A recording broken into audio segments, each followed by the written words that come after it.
After getting pregnant, I could hear the thoughts of the baby inside me. Just as I was happily preparing to share the good news of my pregnancy with my parents, Waylon Jones and Audrey Jones, the baby inside me suddenly cried out for help. She said, "Mom, don't call.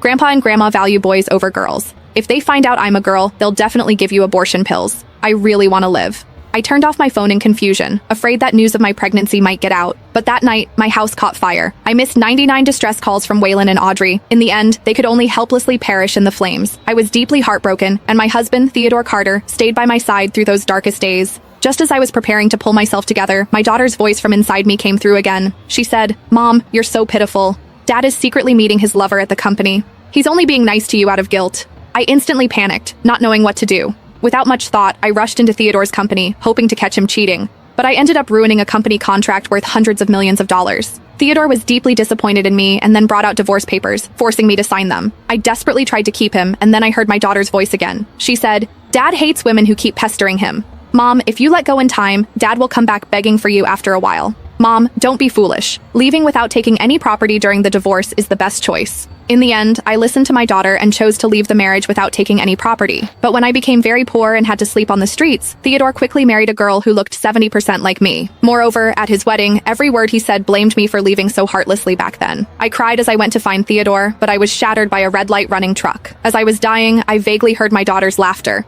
But even until my death, I couldn't understand why my daughter wanted to harm me. When I opened my eyes again, I was back on the day I found out I was pregnant. The doctor happily patted my shoulder and said, "Ms. Jones, congratulations. Your 38th IVF attempt has finally succeeded. Quickly call your family to share the good news." But I stood there frozen like a stone. I was reborn, back to the day I just found out I was pregnant. I reached out with trembling hands, covering my lower abdomen with my palm, cold sweat covering my forehead. Sure enough, just as I expected, the next second, I clearly heard the voice of the child in my belly. She said, "Mom, please don't call Grandpa and Grandma. They value boys over girls. If they find out I'm a girl, they'll definitely give you abortion pills. I really want to live." I held my phone tightly, not rushing to make a decision. I clenched my fists, trying to calm my emotions, but my voice still trembled badly. I said, "I want to abort this child." Hearing my words, the doctors who were just congratulating me all froze in place. They knew how much I had suffered to get pregnant and never thought I would say something like this. A doctor patted my shoulder heavily and said, "Ms. Jones, this pregnancy might be your only chance in life to have a child.